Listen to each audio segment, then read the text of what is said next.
नमस्कार, आप सभी लोगों का स्वागत है आपके अपने यूट्यूब चैनल एग्जाम प्रिपरेशन में। आज की हमारी टॉपिक है कोशिका। कोशिका बहुत इम्पोर्टेंट टॉपिक है। इससे बहुत सारे क्वेश्चन आए हैं और आगे भी एग्जाम में आएंगे, तो इसे प्लीज़ प्लीज़ ध्यान से पढ़िएगा।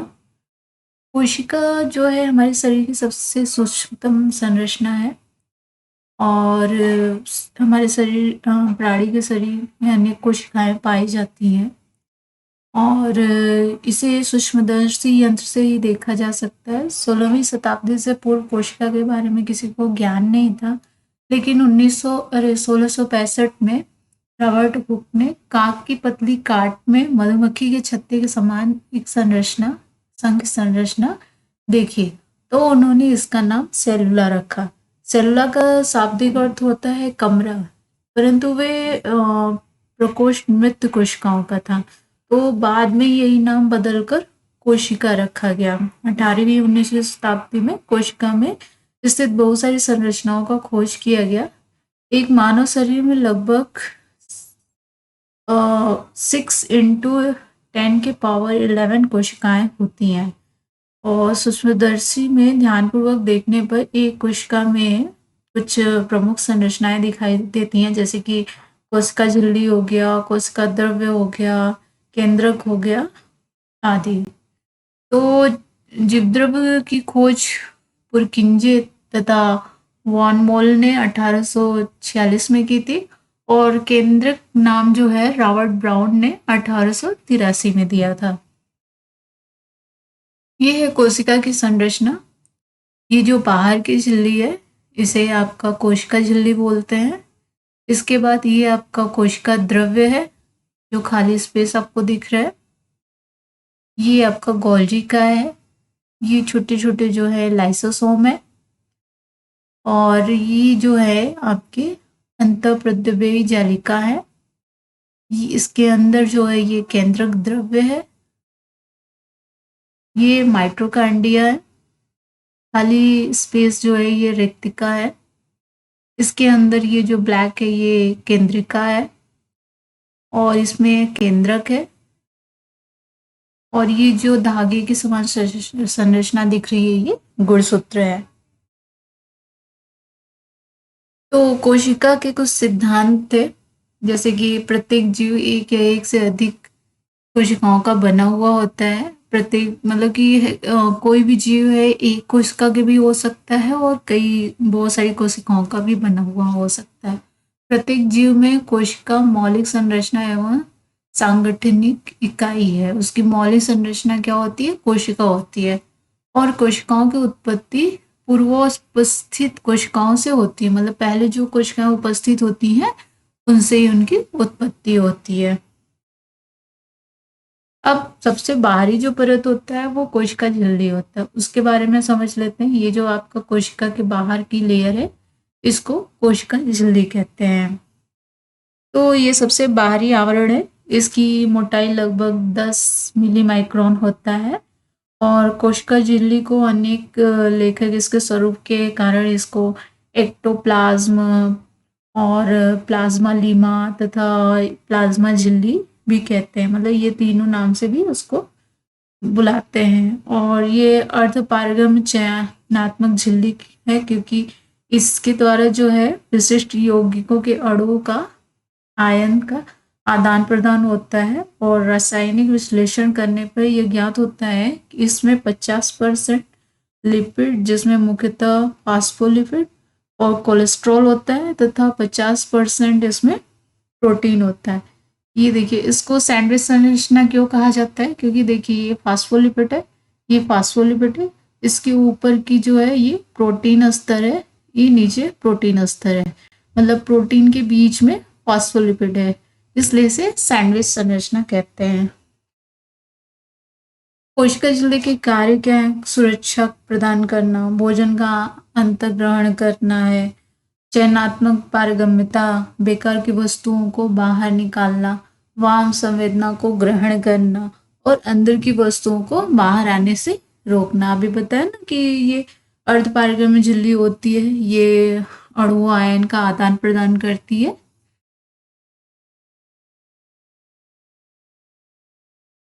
नेक्स्ट देखते हैं केंद्रक। केंद्रक कोशिका का सबसे महत्वपूर्ण कोशिकांग है। इसके सबसे बाहर की झिल्ली जो है केंद्रक झिल्ली है, और इसकी रासायनिक संरचना भी जैसे प्लाज्मा झिल्ली की तरह ही प्रोटीन और वसा की बनी होती है। ये केंद्रक झिल्ली के बीच में यहाँ देखिए गैप है, ये 30 से 100 मिली माइक्रोन के कुछ सूक्ष्म छिद्र होते हैं, जिनसे कि केंद्र की छिद्र जिन्हें कहते हैं, और इन्हीं छिद्रों से होकर कोशिकीय पदार्थ जो है कोशिका द्रव्य से केंद्रक द्रव्य में आ जा सकते हैं। केंद्रक में ही अर्धद्रव्य गाढ़ा लसलसा पदार्थ होता है, जिसे कि केंद्रक द्रव्य कहते हैं। ये जो चारों ओर फैले हुए द्रव्य हैं ये केंद्रक द्रव्य हैं। यह द्रव्य जो है प्रोटीन, न्यूक्लिक अम्ल, फास्फोरस व प्रोटीन के जटिल कार्बनिक यौगिक के बने होते हैं। और इस केंद्रक द्रव्य में ये पतले धागे के समान जो संरचना दिखाई दे रही है आपस में जाल सा बनाती हुई, इसे क्रोमेटिन जाल लिका कहते हैं, क्रोमेटिन जाल कहते हैं। और प्रत्येक धागे के समान संरचना को क्रोमोनीमा कहते हैं। जब कोशिका विभाजित होता है उस समय ये क्रोमोनीमा एक दूसरे से अलग हो जाती है और अधिक मोटी हो जाती है, जिसे क्रोमोसोम कहते हैं। और केंद्रिका जो है ये अधिक ठोस और सुस्पष्ट गोलाकार या अंडाकार संरचना होती है। केंद्रक के कार्य क्या है? ये कोशिका का विभाजन करती है और आनुवंशिक गुणों का हस्तांतरण करती है और प्रोटीन व एंजाइम का संश्लेषण करती है। आनुवंशिक गुणों का हस्तांतरण कैसे करती है?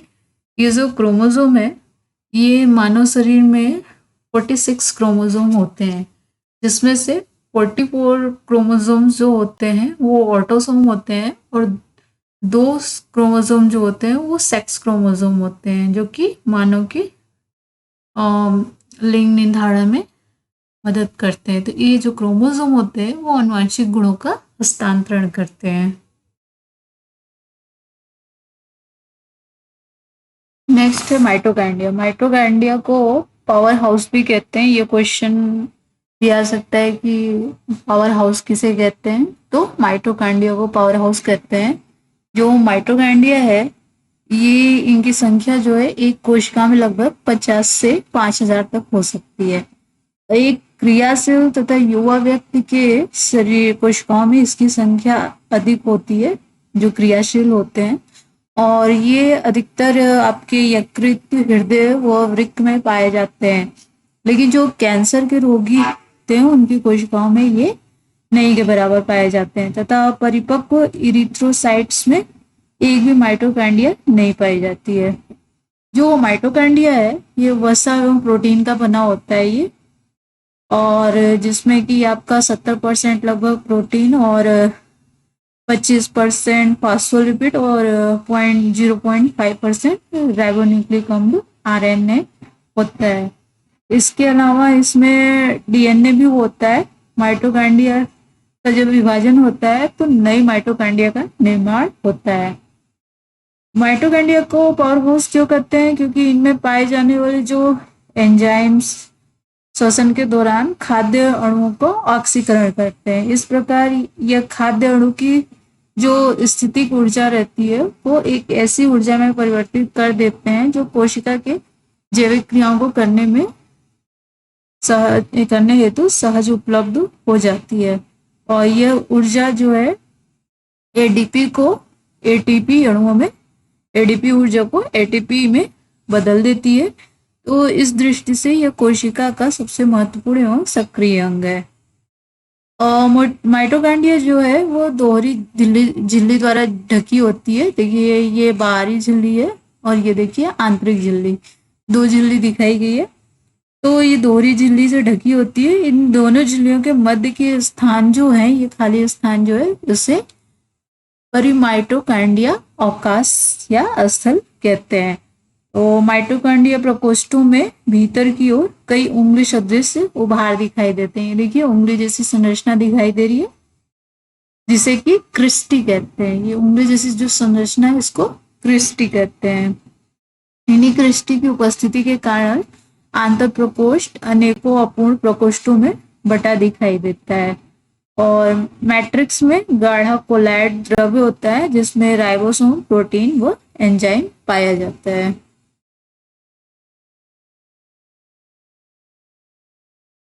इसके बाद है राइबोसोम। राइबोसोम जो है यह माइटोकॉन्ड्रिया में माइटोकॉन्ड्रिया से जो है छोटे होते हैं, अति सूक्ष्म कण होते हैं। और ये जो है ये एंडोप्लाज्मिक रेटिकुलम जो ये है, इसके ऊपर जो ये रेड रेड पॉइंट दिख रहा है यही आपका राइबोसोम है। तो एंडोप्लाज्मिक रेटिकुलम की नलिकाओं के बाहरी सतह पर ये चिपके हुए होते हैं। और ये कोशिका में या तो कोशिका द्रव में मुक्त रूप से भी बिखरे हुए होते हैं, माइटोकॉन्ड्रिया में भी मिलते हैं। तो राइबोसोम जो है वो मुख्यतः राइबोन्यूक्लिक प्रोटीन के बने होते हैं। इसमें प्रोटीन और राइबोन्यूक्लिक अम्ल की मात्रा लगभग बराबर होती है, लेकिन शरीर में पोषक तत्वों की अगर कमी हो तो इनकी संख्या भी कम हो जाती है। राइबोसोम्स में 50 से 55 प्रकार के प्रोटीन अणु होते हैं, इसलिए इसे प्रोटीन इंडस्ट्री कोशिका का कहा जाता है, क्योंकि राइबोसोम ही मुख्यतः प्रोटीन के निर्माण के लिए बहुत विशिष्ट भूमिका अदा करता है।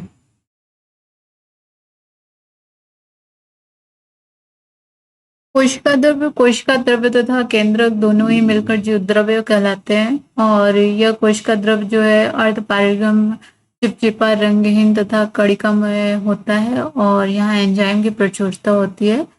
यह प्रत्येक कोशिका में कोशिका झिल्ली के अंदर पाया जाता है और सजीवता के लिए इसमें न्यूनतम 18% जल होना आवश्यक होता है। जब यह अपेक्षाकृत तरल होता है तो इसे मोल अवस्था कहते हैं, और जब यह गाढ़ा जेली के समान होता है तो इसे जेल अवस्था कहते हैं। तो यह जल की मात्रा के अनुसार सोल और जेल अवस्था में परिवर्तित होता है।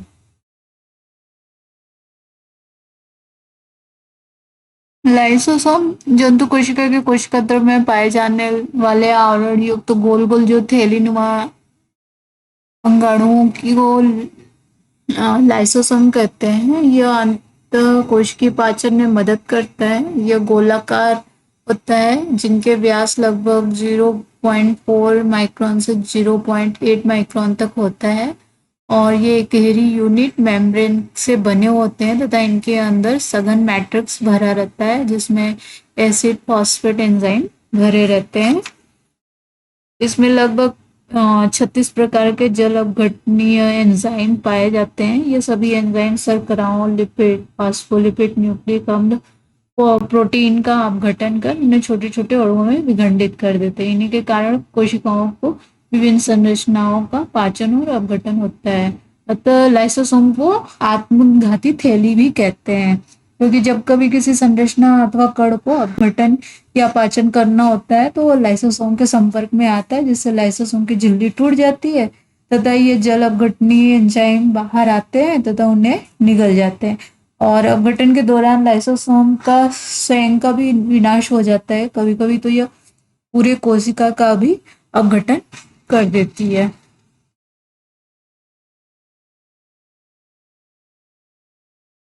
क्वालिटी का है, यह जो है धागे के समान जो संरचना होती है, रचनाओं का ये धागे के समान रचनाओं का समूह होता है। ये देखिए केंद्र कोशिका है, केंद्र के बाहर ये जो रचना दिख रही है धागे के समान, ये आपका गोल्जी फाई है। तो ये क्या है, स्रावी कोशिकाओं में काफी विकसित होते हैं और ये विकसित होते हैं। इसका मुख्य कार्य श्रावण माना गया है और साथ ही साथ यह बहु शर्कराओं श्लेष्मा पैक्टिन संश्लेषण में सहायता करता है और इसके अलावा यह शुक्राणुओं के क्रोमोसोम के निर्माण में भी महत्वपूर्ण भूमिका अदा करता है।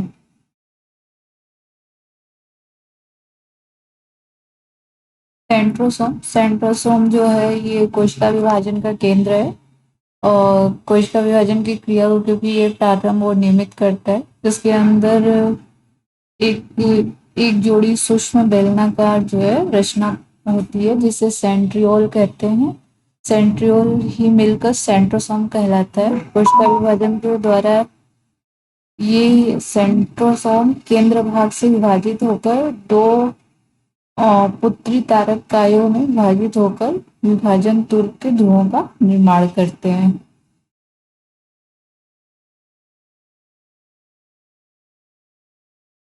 एंडोप्लाज्मिक रेटिकुलम सुकेंद्रीय कोशिकाओं में स्थित एक झिल्लीदार कोशिकांग है।